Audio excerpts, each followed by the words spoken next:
Le monde moderne repose sur une réalité simple, une réalité que peu de gens voient, une réalité invisible. Chaque jour, des milliers de navires, ça transporte l'énergie qui fait fonctionner notre planète, l'essence dans les voitures, le carburant des avions, l'électricité dans certaines centrales, les produits transportés par camion. Tout dépend d'une seule chose, le pétrole, et une grande partie de ce pétrole passe par un endroit extrêmement étroit, un passage maritime que la majorité des gens ne pourraient même pas situer sur une carte, mais que les militaires, les économistes et les chefs d'État surveillent chaque jour. Ce passage s'appelle le détroit d'Ormuz. Aujourd'hui, ce détroit est à nouveau au centre de l'actualité mondiale, car après des semaines de tensions extrêmes, l'Iran vient d'annoncer une décision qui pourrait influencer toute l'économie mondiale. Selon les autorités iraniennes, les navires qu'ils considèrent comme non hostiles peuvent de nouveau traverser ce passage stratégique. Une phrase courte mais lourde de sens, car derrière cette déclaration se cachent plusieurs réalités géopolitiques extrêmement complexes. Car quand un pays commence à décider quels navires peuvent passer, et cela signifie une chose, le commerce mondial entre dans une zone de risque. Mais pour comprendre pourquoi cette annonce est aussi importante, il faut d'abord comprendre pourquoi ce détroit est considéré comme l'un des endroits les plus stratégiques de la planète. Le point le plus stratégique de la planète. Si vous regardez une carte du Moyen-Orient, vous verrez une immense zone d'eau appelée le golfe Persique. Dans cette zone se trouvent un certain des plus grands producteurs de pétrole du monde: Arabie saoudite, Iran, Irak, Koweït, Émirats arabes unis, Qatar. Tous ces pays possèdent une richesse stratégique, les hydrocarbures. Mais il existe un problème géographique. Tout ce pétrole doit sortir du golfe Persique pour atteindre le reste du monde. Et pour sortir, il n'existe pratiquement qu'un seul passage maritime majeur, le détroit d'Ormuz, un passage Z étroit que certains analystes militaires le décrivent comme le robinet énergétique du monde. Imaginez un instant si ce robinet se ferme, les conséquences seraient immédiates, les prix du pétrole exploseraient, les marchés paniqueraient, les gouvernements réagiraient. C'est ce qui explique pourquoi chaque tension dans cette zone provoque immédiatement une réaction mondiale. Un passage étroit mais crucial. À son point le plus étroit, le détroit mesure environ 40 kilomètres. Mais la zone réellement navigable pour les grands pétroliers est encore plus petite. Les couloirs de navigation sont très précis, quelques kilomètres seulement. Cela signifie une chose, le trafic maritime est extrêmement vulnérable. Un seul incident peut perturber des centaines de navires. Un seul accident peut bloquer la circulation. Un seul conflit peut paralyser le commerce mondial, et c'est exactement ce qui inquiète les experts aujourd'hui, une histoire de tension permanente. Ce n'est pas la première fois que l'Iran évoque le contrôle du détroit. Depuis des décennies, Téhéran utilise cette position géographique comme un levier stratégique. Chaque fois que les tensions avec les États-Unis augmentent, le détroit revient dans les discussions. Chaque fois que des sanctions économiques sont imposées, la question du passage maritime revient. Car l'Iran sait une chose, il ne peut pas rivaliser avec la puissance militaire américaine, mais il possède autre chose, une position géographique stratégique, et parfois la géographie vaut plus que les armes. Une stratégie calculée. L'annonce iranienne n'est pas un hasard. Elle arrive dans un contexte de tensions régionales importantes, des frappes, des menaces, des opérations militaires indirectes, des tensions diplomatiques. Dans ce contexte, l'Iran semble vouloir envoyer un message très précis. Nous pouvons contrôler la situation, mais nous choisissons de ne pas fermer totalement le passage. C'est une stratégie classique de pression contrôlée, créer de l'incertitude sans provoquer une guerre totale. Pourquoi l'Iran ne ferme pas totalement le TDT? Certains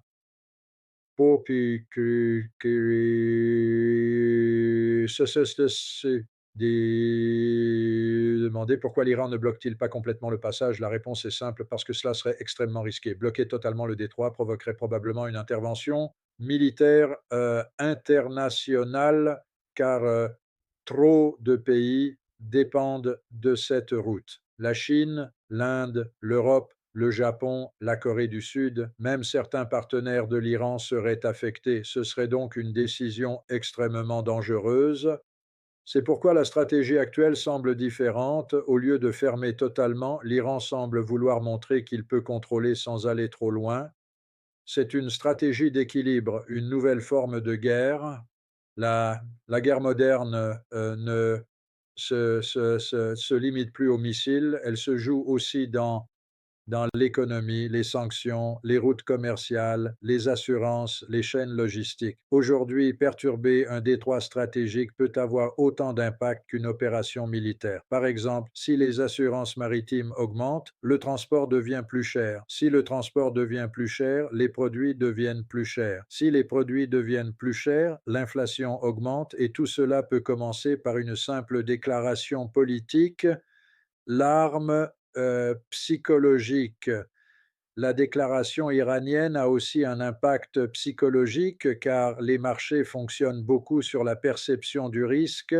Même si le passage reste ouvert, le simple fait de parler de restrictions peut provoquer une hausse des prix, une volatilité, une incertitude. Parfois, la peur du blocage est presque aussi puissante que le blocage lui-même. Qui décide ce qui est hostile? C'est probablement la question la plus importante.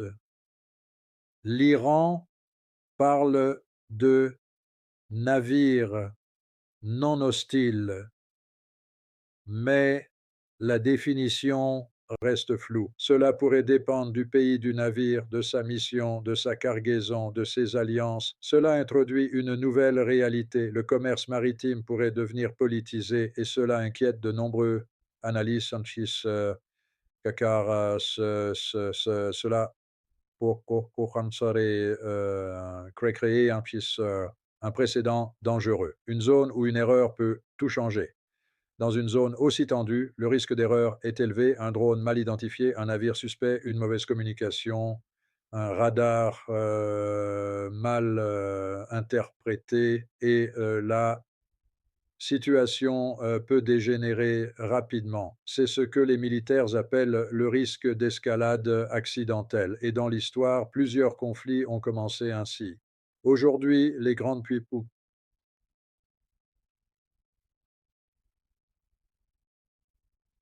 surveillent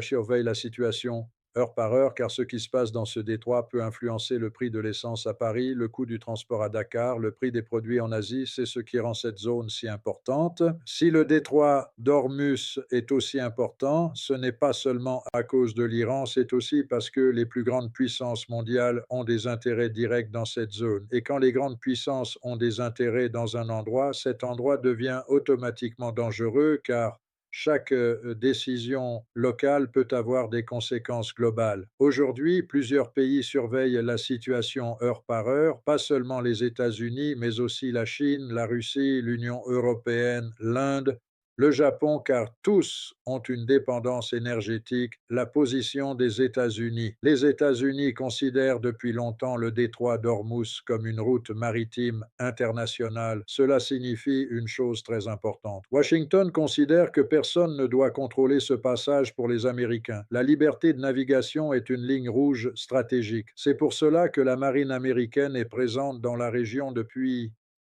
des décennies. C'est la cinquième même flotte américaine basée à Ba'a a précisément pour mission de sécuriser ces routes maritimes. Le message américain est clair, le détroit doit rester ouvert toujours, mais la réalité est plus complexe, car les États-Unis doivent aussi éviter une guerre directe. Ils doivent donc montrer leur puissance sans provoquer une escalade incontrôlable. C'est un équilibre extrêmement délicat. La stratégie militaire américaine et les États-Unis utilisent généralement trois approches dans ce type de situation. Première approche, la dissuasion, présence militaire, visible, navires de guerre, avions de surveillance. Objectif, empêcher toute action extrême. Deuxième approche, la diplomatie pression internationale. Discussion indirecte médiation. Troisième approche, la préparation. Plan militaire, prêt, scénario d'intervention, coordination avec les alliés, car dans ce type de crise, les armées préparent toujours plusieurs scénarios, même si elles espèrent ne jamais les utiliser. La position de la Chine a un écueil ici, un énorme dans le détroit d'Ormuz. Pourquoi? Parce qu'elle est l'un des plus grands importateurs de pétrole au monde. Une grande partie de son énergie passe par cette route. Cela signifie une chose simple, la Chine veut la stabilité. Pékin évite généralement les confrontations directes dans cette zone, mais elle utilise une autre stratégie, l'influence économique. La Chine préfère négocier, investir, stabiliser, car une guerre dans cette zone affecterait directement son économie. C'est pourquoi la Chine pousse souvent pour des solutions diplomatiques la position de l'Europe. L'Europe est dans une position encore plus délicate. Elle dépend aussi du pétrole du Moyen-Orient, mais elle dépend aussi des États-Unis pour sa sécurité. Cela crée un équilibre compliqué. Résultat, l'Europe adopte souvent une position intermédiaire. Elle appelle au dialogue, elle appelle à la désescalade, elle appelle à la stabilité, mais elle évite les positions trop agressives car son objectif principal est simple, éviter une crise énergétique, la stratégie iranienne à long terme. L'Iran pense souvent en termes de stratégie longue, pas seulement en réaction immédiate. C'est qu'il ne peut pas battre les grandes puissances dans une guerre conventionnelle, mais il peut résister, user l'adversaire, créer des coûts, utiliser l'asymétrie, c'est ce qu'on appelle la guerre asymétrique, une stratégie où un acteur plus faible utilise des moyens indirects, par exemple mines maritimes, drones, missiles côtiers, petits bateaux, petits bateaux rapitaires,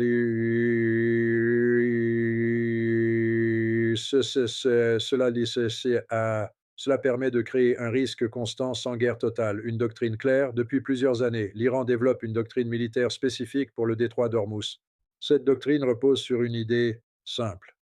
Si l'Iran ne peut pas contrôler la région, personne ne doit pouvoir le faire facilement.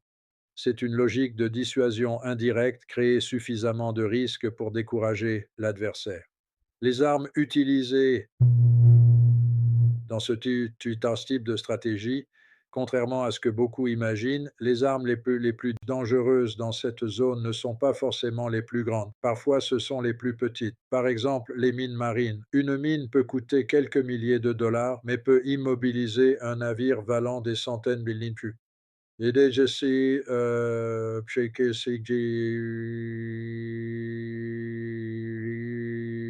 autre exemple, les drones navals, peu coûteux, difficiles à détecter, potentiellement destructeurs. Autre exemple, les missiles anti-navires positionnés sur les côtes, capables de couvrir toute la zone. Cela crée ce que les militaires appellent une zone d'accès contestée. Pourquoi personne ne veut une guerre totale? Malgré les tensions, une réalité reste à personne ne veut une guerre totale dans cette zone. Pourquoi? Parce que tout le monde aurait beaucoup à perdre. L'Iran, les États-Unis, l'Europe, la Chine, les pays du Golfe, tous subir des conséquences économiques.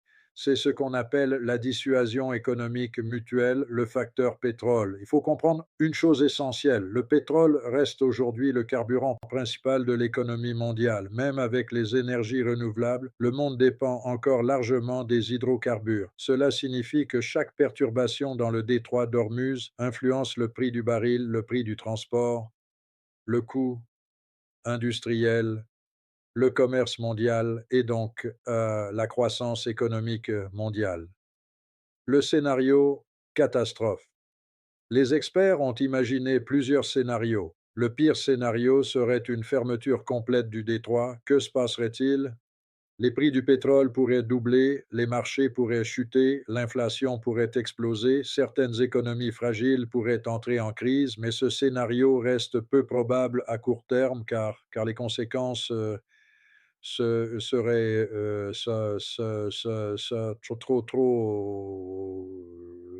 trop lourdes pour tous. Le scénario le plus probable aujourd'hui, le scénario le plus probable est différent. Une tension permanente, sans guerre directe, sans paix totale, une situation intermédiaire, un équilibre fragile. C'est souvent ce qui se produit dans les crises modernes. Ni guerre, ni paix, mais une pression constante. Une partie d'échec géopolitique. La situation actuelle ressemble à une partie d'échec. Chaque mouvement est calculé, chaque déclaration est stratégique, chaque action envoie un signal, message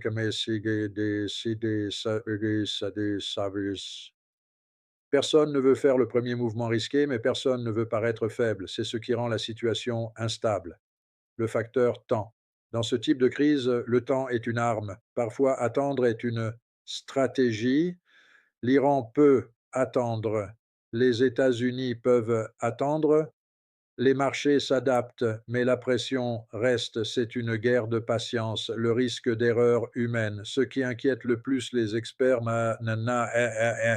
papa qui ça est une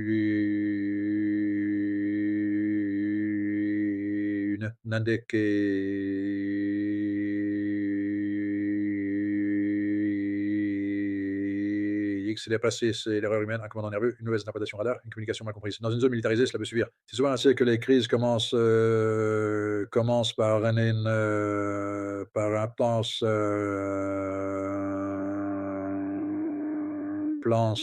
plan, mais par un accident.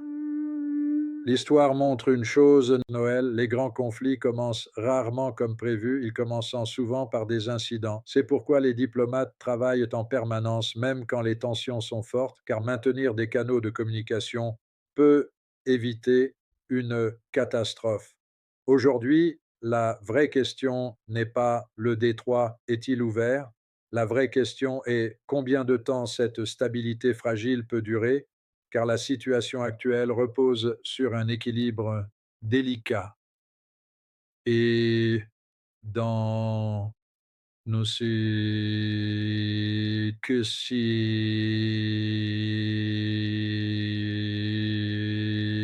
d'équilibre, le moindre choc peut tout changer.